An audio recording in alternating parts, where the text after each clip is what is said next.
Salut à tous, c'est Magic là pour une nouvelle vidéo sur Hunter x Hunter, une fois n'est pas coutume évidemment. Et aujourd'hui je vais parler un peu du Gungi, ce jeu du Goroto Est, qui est donc une sorte d'échec qu'on peut voir donc, pendant l'arc des Chimera Ants. Alors évidemment je vais spoiler les Chimera Ants. Et donc voilà, c'est un petit peu voilà, le tournant dans la vie de Meruem.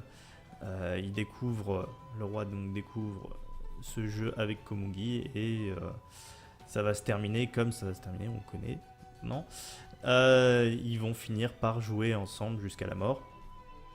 Et du coup, moi, je me suis vraiment intéressé alors, à ce que je pouvais trouver. Il se trouve que sur internet, on trouve pas énormément de choses. Il y a pas mal, j'imagine, de sites japonais qui en parlent. Mais même dans les wikis anglais, c'est pas clair. Il y a des bonnes choses, mais voilà. J'ai essayé de vous montrer ce que j'ai pu en tirer de tout ça. Alors, malheureusement, il n'y a pas assez d'éléments pour parler des règles.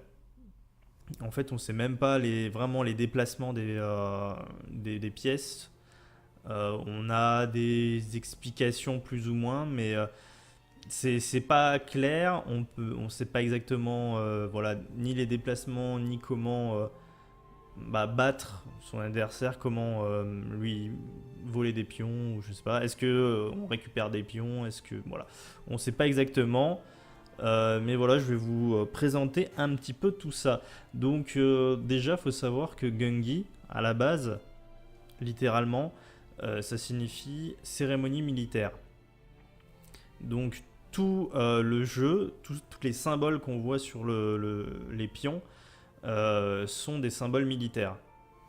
Alors pour la petite histoire de ce qui nous est raconté dans le manga, c'est inventé au Goroto Est. Ils disent que presque tout le monde y joue là-bas. Il y a eu des compétitions internationales depuis une quinzaine d'années. Voilà. Et en fait, le Goroto Est a toujours gagné. Mais Komugi est là que depuis 5 ans, je crois, et elle est la troisième participante, troisième des représentants du Goroto Est. Et elle a tout le temps gagné, évidemment, jusqu'à la fin d'ailleurs, elle a tout le temps gagné. Ça c'est pour la petite histoire. Dans le jeu, on peut voir qu'il y a, donc, c'est un genre de damier de 9 par 9. Et donc la subtilité, ils en parlent dans le manga, c'est qu'on peut avoir cet effet de 3D, ce qui fait qu'en fait on peut empiler des pièces. Donc on peut mettre des pièces les unes au-dessus des autres jusqu'à 3. Et là encore, c'est pas tout à fait clair de la manière dont on peut le faire. Quelles sont les règles pour pouvoir empiler. Ce qu'on peut voir dès le départ, c'est que donc on a a priori donc 9 par 9. Les 3 premières lignes devant nous, c'est notre territoire. Les 3 dernières lignes, c'est le territoire adverse. Et on a encore 3 lignes, évidemment, au milieu. Et il se trouve qu'apparemment, on peut ajouter des pièces plus tard. Donc, on peut disposer, ce qui est écrit, on peut disposer nos pions au départ comme on le veut. Ce qui probablement a une rejouabilité assez énorme. Et apparemment, pendant le jeu, on peut rajouter des pièces. Apparemment, on peut aussi les rajouter même carrément dans la zone neutre, la zone du milieu. L'empilement des pièces, comme je dis, c'est pas bien clair la manière dont on peut le faire. A priori, dans la logique, ça voudrait dire que plus on a de pièces les unes au-dessus des autres, plus il y a la pile, le pion au-dessus est fort, certainement. Ça veut dire que peut-être que là, de tout ce qu'on a vu, les archers peuvent aller jusqu'à 3. On n'a pas vraiment, je crois, d'autres pièces qui pourraient aller au-dessus de 2. Donc c'est pour ça qu'on n'a vraiment pas beaucoup de références. Dans le manga, au final, je m'attendais, enfin, dans ma mémoire, on jouait beaucoup plus au Gungi que ça, mais et au final, on voit beaucoup de juste le texte avec 4-4-1, machin. Mais voir le plateau, on le voit pas tant que ça. Et il y a même des pièces qui ne sont jamais nommées. Mais voilà. Et a priori, pour parler encore de l'empilement, on peut, donc on peut battre des pièces qui sont dans une pile. Auquel cas, dans la logique, enfin, donc, quand on bat l'adversaire, on met le pion au-dessus donc de l'autre. En gros, on peut avoir un moment où il y a noir, blanc, noir empilé. Quelles sont les règles? Encore une fois, pas très très clair. Sur internet, il y a beaucoup de gens qui essayent de faire des règles en se basant sur pas grand chose au final, parce que comme je disais, on n'a pas les déplacements. Donc ils imaginent que bah voilà, un pion ça avance certainement que d'une case, ou les plus faibles, le roi doit certainement faire un petit peu comme aux échecs. Mais voilà, on sait juste qu'apparemment le cavalier peut aller à droite d'une case, mais je sais même pas si c'est voilà, on sait pas grand chose. On sait donc on sait qu'on peut perdre des pièces, hein. Ça c'est logique, mais en fait on le voit pas tant que ça dans le manga, on voit même presque pas. Il en parle, le roi en parle, mais au final on voit pas l'un ou l'autre enlever une pièce. On voit toujours des pièces sur le plateau, mais jamais à l'extérieur. Ouais. Il y a toujours des pièces qui restent à l'extérieur pour certains cas, pour le cas où on viendrait rajouter une pièce en cours de jeu sur le plateau. Mais sinon, voilà, on voit pas vraiment l'action de supprimer des pièces. Ce qui est un petit peu logique dans l'idée du manga, parce que on pense un peu à Hikaru no Go. C'est aussi visuel, et Togashi n'a pas voulu non plus s'embêter tant que ça. On voit bien que ce qui importe, c'est voilà, ils vont prendre la pièce comme ça et ils vont la taper et ça va faire du bruit, et c'est cool quoi. Je sais pas pourquoi c'est cool, mais c'est comme dans Hikaru no Go, on sait pas trop, mais c'est genre clac, c'est un peu comme tout ce qui était aussi jeu de cartes avec Yu-Gi-Oh, tout ça. Et donc dedans, on a évidemment deux territoires, le blanc et les noirs. Les blancs donc sont joués par Komugi, et le roi les noirs.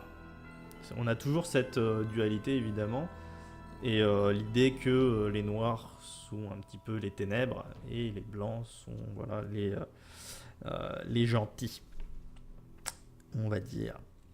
Voilà, donc on va passer un petit peu à ce que j'ai pu apprendre sur les différentes pièces du jeu. Le truc qu'il y a, c'est que dans le jeu, on n'a pas, donc comme je disais, on n'a pas tout qui apparaît. Et il se trouve qu'il y a un seul produit dérivé qui, pour moi, m'a vraiment aidé à déterminer les pièces et le nombre de pièces. Parce que c'est pas non plus clair dans les wikis. Ça change en fonction des gens. On voit 25 pièces, on voit 26, on voit 28. Enfin, ça change énormément, et on voit 13 types. Alors qu'apparemment, il y a 14 types de pièces. Donc c'est ça que j'ai pu trouver. Il y en a une en l'occurrence qu'on ne voit même jamais, mais dont il parle. Et voilà, et du coup, je vais vous présenter les pièces. Alors, j'ai mis... c'est un peu compliqué aussi, parce qu'il y a des traductions dans tous les sens. Il y a traduction anglaise, traduction française de Kana, traduction française de l'animé. J'ai essayé de faire un mix de tout, de ce qui me paraissait à peu près logique. Comme je disais, c'est basé sur un aspect militaire plutôt au temps des samouraïs. D'ailleurs, il y a une pièce qui s'appelle Samouraï. Et donc, dans le manga en version kana, ils ont essayé d'utiliser les grades militaires français. Ce qui fait qu'on a des trucs un petit peu absurdes en termes de longueur, comme le général de corps d'armée. Et alors quand il rajoute un pion, ça fait nouveau général de corps d'armée. C'est un petit peu long, je trouve. Et en gros, voilà, j'ai essayé de faire ce que je pouvais pour vous donner les noms logiques. Alors voilà, donc on a le premier qui s'appelle le Yo. Au nombre de 4, ce sont les soldats. En gros, ce sont les pions. Voilà, et on peut aussi, on le verra plus tard, on peut aussi traduire Yo par léopard. J'en parlerai après. Donc ensuite, on a les Yari. Alors, ils disent Yaris en français dans la version kana, mais a priori c'est Yari. Les lanciers, il y en a 3. Ensuite, on a les archers Yumi. Il y en a 2. Et ils peuvent aller apparemment, donc ils peuvent s'empiler jusqu'à 3 de haut. Ensuite, les samouraïs. Donc moi j'ai traduit ça en guerrier, mais bon, samouraï c'est assez parlant. Ça on le voit uniquement sur les pions, mais à aucun moment on les voit utiliser les samouraïs. D'ailleurs comme les lanciers, il y a juste un moment donné où ils en parlent, mais c'est tout. Kiba, les cavaliers, donc il y en a 2. Ensuite on a Shinobi. Donc c'est les espions, mais alors dans la version française de l'animé, ils appellent ça ninja. Je trouve ça un peu bête de remplacer Shinobi par ninja, si on veut traduire. Enfin bon, moi j'ai appelé ça espion, il y en a 2. Toride, donc c'est la forteresse, ils appellent ça fort aussi dans le manga. Je trouvais que forteresse c'était un petit peu plus joli. Ensuite, on a Tsutsu. Et ça, alors, c'est là où c'est un peu compliqué. J'ai appelé ça mousquet, parce qu'il l'appelle comme ça dans la version française de l'animé. Chez Kana, ils appellent ça le canon. Et donc ensuite, on a le Ozutsu, qui est aussi le canon. Mais alors, ils ont appelé ça le grand canon. Donc j'ai préféré mousquet, c'est plus parlant, mousquet et canon, on voit bien la différence de puissance du truc. Je sais pas si c'est quelque chose qu'on peut ajouter, par exemple, pour renforcer des pièces. Ça c'est pas trop clair non plus, ou si c'est par exemple ce genre de pièce qui reste à une position et qui ne peut plus bouger après. Après, on a donc encore une pièce qui n'apparaît uniquement que sur le plateau de jeu. C'est Akarigato, qui est voilà qu'on peut dire comme conseil de guerre quoi. Il n'y a qu'une pièce de ça. Aussi pas beaucoup d'explications là-dessus. Et là, c'est là où on a donc 3 grades armés. Et après, on a le chef, donc le roi. Là, le premier donc s'appelle chez moi le lieutenant Shocho. C'est la version du manga, parce que sinon il l'appelle Major Général dans l'animé, mais je trouve que c'est pas forcément très clair, parce que les lieutenants Shocho sont au nombre de 2 et donc sont en bas de la hiérarchie par rapport à la hiérarchie militaire japonaise. Ensuite on a le Shujo, le lieutenant général, qu'ils appellent donc général de corps d'armée dans la version de Kana. Le lieutenant général, il est au nombre de 1, voilà. Et on a ensuite le général qui est le Taisho, le plus haut gradé, et ce serait plus ou moins équivalent au shogun. Et on a enfin le Sui, le maréchal, donc le roi. Dans la version de Kana, ils appellent ça le chef. C'est pas forcément parlant. On a donc le maréchal au nombre de 1 et le but évidemment du jeu c'est de prendre le maréchal. On a donc comme je disais plusieurs techniques, plusieurs tactiques qui sont données dans le manga. Donc par exemple Arata. Arata c'est donc nouveau, ça veut dire. Alors le kanji est aussi apparemment signifie Shin, nouveau. C'est donc la possibilité de rajouter des pièces après le lancement du jeu. Et c'est pour ça qu'on a à un moment donné, on a Shinobi Arata, Yumi Arata, donc nouvel archer, nouveau Shinobi, nouvel espion. Et on a aussi Shujo Arata, qui est donc le nouveau lieutenant général qui mettent au milieu en fait. Donc ça c'était dans une des tactiques. L'idée de mettre donc donc voilà le lieutenant général au milieu, c'est donc ça s'appelait Nakachujo. C'est Meruem qui voilà a l'initiative et qui met donc un lieutenant général au centre pour contrer 3 lanciers. Pour continuer là-dessus, donc on a ce qu'ils appellent la formation en grue Kaku. Je sais pas exactement à quoi ça représente, mais voilà, c'est juste pour en parler. Et enfin, on a ce qu'ils appellent le Kokoriko, qui à la base est appelé Anare Gakuchi par le roi. Alors j'ai utilisé les mots, enfin les traductions de la version de l'animé parce que je trouvais que c'était plus parlant. Anare Gakuchi, cache lointaine. En fait, c'est à un moment donné, le roi va décider d'isoler son roi, son maréchal du coup, sur le côté gauche. Et donc ça, c'était une technique qui avait été inventée par Komugi bien avant et qui s'appelait Kokoriko, la bête isolée. Voilà.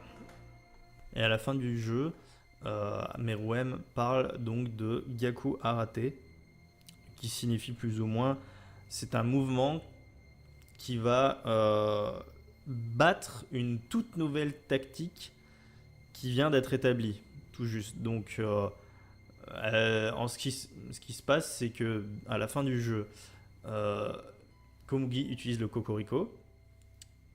Le roi lui dit est-ce que tu te fous de moi? Il dit non, il n'y a pas de souci, vas-y, continue. Donc le roi utilise la tactique que Komugi avait utilisée contre lui au départ. Il l'utilise et il lui demande vas-y, montre-moi la suite. Quelle est la suite? Et donc elle met, je crois, un espion quelque part. Et donc lui, il dit ouais, c'est une bonne tactique. Il brise la tactique en utilisant un autre truc. Et donc c'est ce qu'on appelle un Gyaku Arate. Et à la fin, elle fait un nouveau contre qui est encore un Gyaku Arate. Donc elle part une nouvelle parade qui n'avait jamais été établie avant. Un petit peu pour résumer tout ça. Maintenant, je vais parler d'un petit peu autre chose, toujours en rapport avec le Gungi, puisque là, je pense qu'en termes d'explication, je ne peux pas aller beaucoup plus loin. Mais un truc assez intéressant que j'ai remarqué donc, en allant un petit peu plus tôt sur Internet, j'ai pu trouver des gens qui en parlaient. J'ai gratté. Et voilà ce que j'en ai ressorti. Je vous parlais tout à l'heure de Hyo, qui sont les pions, le soldat, qui peut aussi s'appeler le léopard, enfin qui est une traduction apparemment de léopard. Et il se trouve que c'est la première chose, le premier mouvement du jeu entre le tout premier entre Meruem et Komugi. Elle utilise son pion son yo. Et juste après, pas longtemps après, on a Jito qui apparaît. Et vous allez voir que, en fait, dans la tactique qu'ils utilisent les uns à la suite des autres, ça reflète une partie de ce qui se passe pendant la guerre, donc pendant l'attaque du palais. Et c'est assez hallucinant même. Alors on peut ne pas y croire, mais j'ai l'impression que Togashi avait fait exprès de créer donc toute cette partie en plus pour que sur les pions, sur ce qui se passe, ça reflète ce qui va vraiment se passer plus tard.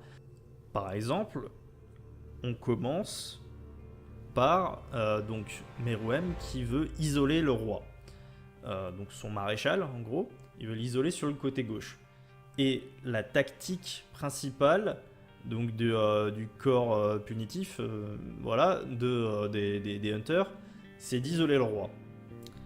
Ensuite, on continue le jeu. Il y a donc je crois que c'est Komugi utilise un archer. Un archer, ça peut faire référence à Zeno qui envoie ses Dragon's Dive donc pour détruire le palais. Et ça, tout ça, ça se passe donc dans le volume 23 avant que avant que ça éclate quoi. Ensuite, et c'est là où ça commence à être intéressant, le roi parle de 3 lanciers, 3 Yaris, ou Yari du coup. Ça peut faire référence aux 3 équipes. Donc Gon Killua, voilà, il y avait Nov et à la base Nov et Moro, et ensuite Knuckle et Shoot. Donc lui il dit qu'elle essaye de créer un angle mort dans les pions. C'est-à-dire, on pourrait imaginer que c'est créer un angle mort, c'est faire éjecter Pitot. Et c'est là où il se dit, je vais perturber sa respiration, son rythme de jeu. Et lui, il rajoute Yumi Arata, qui est un nouvel archer.